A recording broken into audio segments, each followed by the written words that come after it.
In 2019, Donald Trump said he wanted to buy Greenland. The world laughed. Denmark's prime minister called it absurd. Late-night hosts made their jokes, social media turned it into a meme, and everyone moved on, because surely that was just another random headline from a chaotic presidency. Here's what they didn't understand. Donald Trump doesn't forget. Donald Trump doesn't let go. And Donald Trump absolutely does not accept no as a final answer. It's January 2026. Trump is back in the Oval Office, and that Greenland file, it never left his desk. It just waited. But this time, there's no polite inquiry, no diplomatic feelers through back channels. This time, Trump has 4 years of grudges, a mandate he claims is historic, and a very specific list of people who told him he couldn't do something. He's about to prove every single one of them wrong. What I'm about to show you isn't speculation. This is the scenario that every intelligence analyst, every NATO planner, every prepper with half a brain should be wargaming right now, because the signals are already there, the pieces are already moving, and if you're not paying attention, you're going to wake up one morning to a changed map and wonder why nobody warned you. Consider this your warning. Over the next 6 months, the Trump administration is going to execute a playbook that will either be remembered as the boldest strategic move since the Louisiana Purchase, or the moment the Western alliance cracked beyond repair. Maybe both. Here's exactly how it happens. Here's who wins. Here's who loses. And most importantly, here's what you need to do right now before the dominoes start falling, because they're already wobbling. Understanding the man to predict the move is essential. Before we break down the strategy, you need to understand something fundamental about how Donald Trump operates. Because if you're still analyzing this through the lens of traditional geopolitics, you're going to miss everything. Trump doesn't think like a politician. Trump doesn't think like a diplomat. Trump thinks like a real estate developer from Queens who spent 50 years learning one core lesson. Everything is negotiable, and the person who's willing to walk away from the table controls the table. Greenland isn't a foreign policy objective to Trump. Greenland is a property, the most undervalued property on the planet, sitting there with an owner who doesn't understand what they have, doesn't have the resources to develop it, and is frankly too weak to keep it if someone serious decides they want it. In Trump's world, that's not a country with sovereignty. That's a motivated seller who doesn't know they're selling yet. And here's what makes 2026 different from 2019. Trump learned. In his first term, Trump floated the Greenland idea publicly, got embarrassed by the rejection, and had to pretend he was joking. That's not Trump's style. That's what happens when you let the lawyers and the diplomats run the show. Second term, Trump doesn't make that mistake. Second term, Trump comes in with a plan, multiple plans, escalation ladders, pressure points mapped out, and absolutely zero concern about what the European editorial pages think about American aggression. He's 79 years old. This is his last shot at the legacy play, and Donald Trump has never in his entire life worried about being liked when he could be winning instead. Greenland is the win he's been thinking about for 7 years now. Let's talk about how he gets it through the art of the deal. Arctic Edition. The soft takeover. You can't just buy a country. I hear this objection constantly from people who haven't been paying attention to how the world actually works. You absolutely can buy a country. You just can't write a check and call it a purchase. You have to be more creative than that. You have to make them want to sell. Trump understands this instinctively. It's the core of every real estate play he's ever made. You don't convince someone to sell by offering fair value. You convince them by making their alternatives worse than your offer. So here's the play, and it's already in motion. Step 1. Bypass Copenhagen entirely. Denmark technically administers Greenland, but Greenland has been self-governing since 2009. They have their own parliament, their own prime minister, and their own growing independence movement that's been gaining strength for 2 decades. Trump's team isn't calling the Danish Foreign Ministry, they're calling Nuuk directly. The Secretary of State, or maybe Trump himself, is reaching out to Greenlandic leadership with a very simple message. Why are you letting Copenhagen decide your future? This is classic Trump. Go around the bureaucracy, talk to the decision makers, create a separate negotiation that the supposed authority doesn't even know is happening. Step 2. Make an offer that makes Denmark look pathetic. Denmark sends Greenland about $600 million a year in subsidies. That money keeps the infrastructure running. funds the healthcare system, and makes life possible in one of the harshest environments on Earth. Trump's counteroffer is reportedly in the range of $5 to $10 billion in immediate investment, with ongoing commitments that dwarf anything Denmark could match. New deep-water ports, new airports capable of handling military and commercial traffic, new hospitals, new roads connecting communities that have been isolated since the Viking era, high-speed internet, resource development partnerships, and the crown jewel, a path to American citizenship for any Greenlander who wants it. What does Denmark offer against that? A cultural connection to a country most Greenlanders have never visited. A shared history of colonialism that Greenland has spent decades trying to move past. The right to remain a minor territory of a minor European power while the world changes around them. Trump isn't making an offer. Trump is making the existing arrangement look absurd. Step 3. Frame it as liberation, not annexation. This is the genius of the play, and it's pure Trump. He's not conquering anyone. He's not invading. He's offering the people of Greenland a choice, self-determination, the most sacred principle in international law. Let them vote. Let them decide their own future. What could be more democratic? If the Greenlandic people choose to associate with the United States, who is Denmark to tell them they can't? What's Copenhagen going to do? Send troops? Reimpose colonial rule by force? The EU will scream about sovereignty. The UN will issue statements. And Trump will stand at a podium and say he's just respecting the will of the Greenlandic people, who have decided they'd rather be Americans than Danish subjects. It's beautiful. It's infuriating. And it might actually work. The internal polling in Greenland, the stuff that doesn't make international news, shows significant support for exploring alternatives to Denmark. Not majority support, not yet, but enough to work with, enough to build on, especially when the alternative comes with a few $1 billion attached. Trump's Art of the Deal, Arctic Edition. Make them an offer they can't refuse, then let them pretend they had a choice. Now, let's run the other scenario, the one where the soft approach doesn't work fast enough for Trump's timeline. Because here's what you need to understand about Trump in his second term. He's impatient. He's got 4 years. He's got a legacy to build. And he's surrounded himself with people who tell him yes.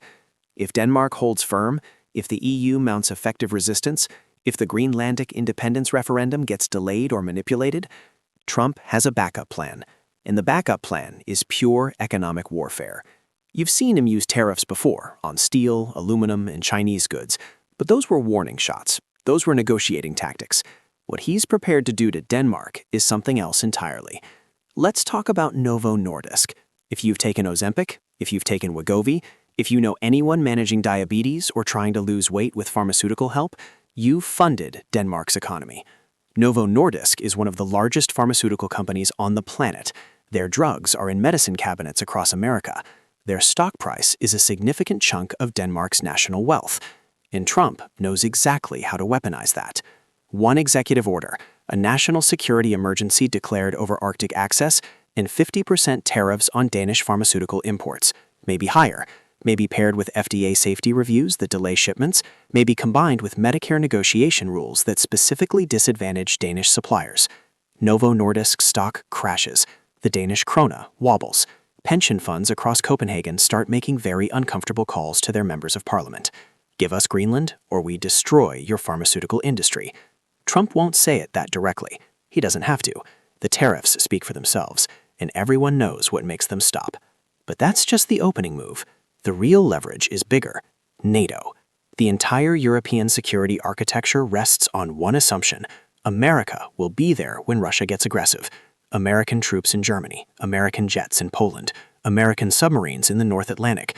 Article 5. The promise that an attack on one is an attack on all. What if that promise becomes conditional? Trump has spent years complaining that NATO allies don't pay their fair share. Second-term Trump stops complaining and starts acting. Defense commitments get reviewed. Troop deployments get reassessed. And somehow the allies who are being most difficult about Greenland seem to face the most reassessment. He won't say he's abandoning NATO. He'll say he's restructuring it, prioritizing, focusing on allies who share American strategic priorities. Translation: play ball on Greenland or find out what European security looks like without American backing. The Baltics are terrified of Russia. Poland is terrified of Russia. Half of NATO's eastern flank depends on American commitment. They're not going to burn that relationship over Danish pride. Denmark finds itself alone. The EU issues strongly worded statements. France talks about strategic autonomy, and none of it matters, because strongly worded statements don't stop tanks, and everyone knows it. This is Trump's ultimate leverage. the realization finally sinking in across European capitals that American protection is not a right, it's a transaction, and transactions have terms. The terms now include Greenland. Let's pause the strategy breakdown and talk about why this is happening.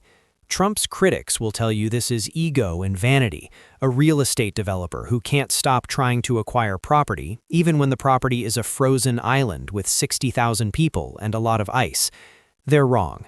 This is one of the most strategically sound moves an American president could make, and the fact that Trump identified it years before the foreign policy establishment caught on is something they'll never forgive him for. 2 words: rare earth elements. If you don't know what rare earth elements are, you need to learn, because they're the most important strategic resource of the 21st century, and America is currently losing the war for them. Every F-35 that rolls off the Lockheed Martin production line contains rare earths. Every Tomahawk missile, every Abrams tank fire control system, every satellite, every drone, every piece of advanced military hardware that keeps America ahead of its adversaries depends on 17 metallic elements with names you can't pronounce. But it's not just military. Your smartphone, your laptop, your electric vehicle, your solar panels, your wind turbines, everything that runs the modern economy and everything that's supposed to power the green transition requires rare earth elements. And China controls 90% of the global supply chain. Not just 90% of the mines, but 90% of the processing, the refining, and the transformation of raw ore into usable materials. They've spent 30 years building that monopoly, while the West was busy celebrating globalization and assuming supply chains would always flow freely. Now China can turn off the tap whenever they want. They've done it before, they'll do it again. And when they do, American factories go silent, American military production stops, and America discovers that all the aircraft carriers in the world don't matter if you can't build missiles to put on them. Trump gets this. Maybe he doesn't articulate it the way a policy wonk would, but he understands leverage, he understands dependency, and he understands that a country that relies on its main adversary for critical materials is a country that's already lost and just doesn't know it yet. Greenland is the solution. The Quantafield deposit alone contains some of the largest rare earth reserves outside of China. The geological surveys are still incomplete because nobody could access most of the island until the ice started retreating. What we know is enormous. What we don't know yet is probably bigger. Control Greenland, develop those deposits, build processing facilities on American-aligned territory, and suddenly China's stranglehold breaks. Suddenly, America has an alternative. Suddenly, the leverage shifts. This isn't expansion for expansion's sake. This is supply chain survival. This is the industrial equivalent of a country that's been importing all its food, suddenly acquiring farmland. And every year as the ice melts, as those deposits become more accessible, as the Arctic shipping routes open up, Greenland becomes more valuable. The window to acquire it at a reasonable price closes. Trump sees that window. Trump is jumping through it, and his critics are so busy calling him crazy that they're not noticing he might be the only one who understands the clock. So Trump gets Greenland. One way or another, through charm or coercion, the deal closes. American flags go up in nuke. The map changes. Now what? Let's start with Moscow, because what happens in the Kremlin determines whether this stays a diplomatic crisis or becomes something worse. Vladimir Putin watches the Arctic like a hawk watches a field mouse. The Northern Sea Route, the resource deposits, the military positioning. Russia has been building toward Arctic dominance for 2 decades. They've reopened Soviet-era bases. They've built new icebreakers. They've planted flags on the seafloor. And now Trump puts America directly in their path. From Moscow's perspective, this isn't a real estate deal. This is encirclement. This is NATO expanding not just eastward, but northward into what Russia considers its natural sphere of influence. American military installations in Greenland mean American eyes on the Northern Fleet, American submarines in waters Russia thought they controlled, American power projection capability that makes every Russian strategic planner redesign their maps. Putin's response will be immediate and aggressive. Arctic militarization accelerates. The Northern Fleet gets priority funding. New bases go up on the Kola Peninsula. Submarine patrols in the North Atlantic double, then triple. Hypersonic missile deployments move closer to launch-ready status. Gray zone warfare intensifies. Those undersea cables connecting America to Europe run through waters that Russian submarines suddenly have every reason to map in detail. GPS jamming in the high north becomes routine. Research stations report interference. Fishing vessels find themselves shadowed by ships that aren't fishing. And the nuclear dimension gets more dangerous. Russia's nuclear doctrine is built around the Northern Fleet. Their ballistic missile submarines operate under Arctic ice. Any move that threatens that capability is, in their calculus, a move that threatens their nuclear deterrent. The threshold for escalation drops. Is this war? Not yet, but it's closer than anything since the Cuban Missile Crisis. Trump's move doesn't start World War III, it just makes World War III more possible every single day for the rest of your life. Now let's talk about Beijing. Xi Jinping has spent 2 decades building China's Polar Silk Road strategy, Arctic shipping routes that cut weeks off the journey from Chinese ports to European markets, resource extraction partnerships with Russia and anyone else willing to deal, a seat at the table in Arctic governance despite not being an Arctic nation. Trump's Greenland move is a knife to the heart of that strategy. Those shipping lanes pass right by Greenland. American naval presence means American oversight, means American ability to interdict or delay or just make the route less attractive than going around. China's Arctic dream depends on access. Access just became conditional on American goodwill. And those resource partnerships, Greenland was supposed to be one of them. Chinese investment in Greenland's mining sector was already flowing before Denmark started getting nervous. That door doesn't just close, it gets welded shut and surrounded by American military installations. Xi's response will be economic warfare, because that's what China does best. Remember those rare earth elements? China might be losing the long-term battle for supply, but they still control the processing for now. They can make the transition period extremely painful. Export restrictions go into effect. Processing bottlenecks appear. American companies that depend on Chinese rare earth processing find their orders suddenly delayed. Quality control issues, paperwork problems, the kind of economic warfare that never makes headlines but bankrupts businesses. Beijing's message is clear. You want to break our monopoly? Fine, but you're going to bleed for every year it takes you to build alternatives. The race is on. Can America get Greenland's deposits online before China's restrictions cripple American industry? That race takes 5 years minimum, probably closer to 10. And every month of that race, American industry pays the price. The most interesting fallout from Trump's Greenland move isn't in Moscow or Beijing. It's in Brussels, in Berlin, in Paris, in every allied capital that suddenly has to reconcile what just happened with everything they thought they knew about how alliances work. Trump just strong-armed a NATO ally. He threatened their economy. He questioned their security guarantees. He may have violated every norm of alliance behavior that's existed since 1949, and he won. What does that mean for the future of the Western alliance? Option 1. The alliance adapts. European leaders swallow their pride, recognize that American strategic interests now come with harder edges, and adjust their expectations accordingly. NATO survives, but it's transactional now. Less a family, more a business arrangement, where everyone knows the biggest shareholder can change the terms whenever they want. Option 2. The alliance fragments. France accelerates its push for European strategic autonomy. Germany starts rebuilding military capability. The EU develops its own security architecture, separate from and potentially competing with NATO.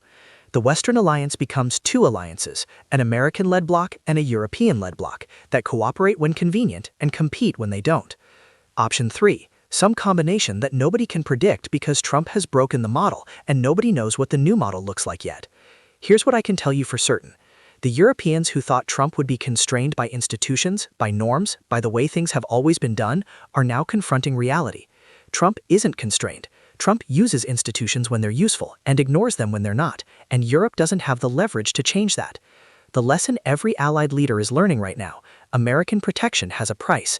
That price can change, and if you can't pay it, you better start building alternatives. Strategic autonomy stops being a French talking point and starts being a European survival strategy, not because they want it, because Trump just taught them they need it. Enough geopolitics. Let's get to what you actually need to do. Everything I've described is coming, maybe not exactly how I've laid it out, but the broad strokes are inevitable. Trump wants Greenland. Trump has leverage. Trump is impatient. The situation escalates. During that escalation, several things are going to happen that directly affect your life, your money, and your preparations. Here's your action plan. Priority 1. The tech window is closing the moment Trump makes a serious move. I'm talking public ultimatum, tariff announcement, troop positioning. China retaliates with rare earth restrictions. This is not speculation. This is the obvious play. You have a window right now, probably measured in weeks or months, to acquire electronics and components that are going to become scarce or expensive. Night vision and thermal optics. These are already expensive. They're about to become unobtainable for civilians at any reasonable price. If you've been putting off that purchase, stop putting it off. Communication equipment, ham radios, satellite communicators, anything that lets you maintain contact when infrastructure gets unreliable. The chips in this stuff come from supply chains that are about to get disrupted. Solar components, charge controllers, inverters, panels. The green energy transition runs on rare earths. When China squeezes solar equipment, prices spike. Medical devices, anything electronic that you or your family depends on for health. Backup CPAP machines, glucose monitors, anything that needs replacement parts you might not be able to get later. Buy it now. Buy backups. Buy the stuff you are planning to buy next year. The window is open today. It won't be open forever. Priority 2. Financial positioning. Market volatility is coming. Not normal volatility, the kind of volatility that happens when investors suddenly realize the world order they've been pricing is changing. What goes up? Defense stocks, rare earth mining companies, anything related to domestic resource extraction. Gold, because gold always goes up when people get scared. The dollar, at least initially, because scared money flows to safe havens. What goes down? European markets, especially Danish and German equities. Chinese stocks accessible to American investors, anything that depends on smooth US-China trade relations, consumer discretionary sectors that need cheap imports. I'm not giving you investment advice. I'm telling you what the smart money is already positioning for. If your retirement account is sitting in index funds that assume the world stays the same, you might want to think about whether that assumption still holds. Priority 3. Supply chain localization. The era of cheap global trade is ending. Not because of Trump specifically, he's just accelerating a trend that was already in motion. Countries are relearning that supply chains you don't control are supply chains that can be weaponized against you. What does that mean for your household? Know where your essentials come from: food, water, power, medicine. If any of those depend on long supply chains that run through unstable regions or adversary nations, you have vulnerability. Build local networks. The lone survivalist in the woods is a fantasy. Reality is relationships with local farmers, local suppliers, local tradespeople who can keep systems running when global systems fail. Community resilience is individual resilience. Energy independence moves up the priority list. Every kilowatt you generate yourself is a kilowatt that global chaos can't take from you. Solar, battery backup, even basic efficiency improvements like insulation, the payback period on these investments just got shorter. Priority 4. Information hygiene. When major geopolitical shifts happen, the information environment goes insane. Propaganda, disinformation, panic, wishful thinking, all of it floods every channel you use. Develop your sources now. Know who's been reliable in past crises. Know who has actual expertise versus who just has opinions. Build your information network before you need it desperately. Watch the second-order effects. Everyone will be covering Trump's announcements. Fewer people will be covering the Chinese response, the Russian positioning, the European backroom negotiations. The important stuff often happens off the front page. Maintain operational security. If things get truly chaotic, you don't want your preparations advertised. Think about what you share, where you share it, and who might be paying attention. Let's step back and look at the big picture. In 1867, Secretary of State William Seward bought Alaska from Russia for 2 cents an acre. The press called it Seward's Folly, a frozen wasteland that would never be worth anything. Today, Alaska is strategic bedrock: oil, military installations, missile defense, Arctic access. That 2 cents an acre turned out to be the best investment in American history. Donald Trump is making his own Seward's Folly. His critics will call it reckless, aggressive, a violation of everything the post-war order was supposed to represent. They might be right about the methods, but they're wrong about the strategy. The Arctic is the strategic frontier of the 21st century. The resources under that ice will power whatever comes after oil. The shipping routes through those waters will reshape global trade. The military position controls access to 2 continents and 3 oceans. Someone was going to make a move for Greenland. The ice is melting. The resources are accessible. The strategic value is obvious to anyone who's paying attention. Trump is the one making the move. History will judge whether that was visionary or catastrophic. Probably both, depending on who's writing. What history won't debate is whether you were prepared. The map is changing. The rules are changing. The comfortable assumptions that have guided American life for 70 years, stable alliances, free trade, predictable institutions, are being rewritten by a man who never believed in them anyway. You can adapt to that. You can prepare for it. You can see it coming and position yourself and your family to weather what's coming. Or you can pretend it's not happening and be surprised when the world looks different than you expected. Trump doesn't do surprised. Trump does preparation, positioning, and leverage. Maybe that's a lesson worth learning from him. The Greenland file is on the desk. The countdown is running. The Arctic century is here. What you do with that information is up to you, but I wouldn't wait too long to decide. The deal is coming. The map is changing. The old world isn't coming back. Prepare accordingly. And remember, in Trump's world, everything is negotiable, including the shape of nations. Make sure you're negotiating from strength.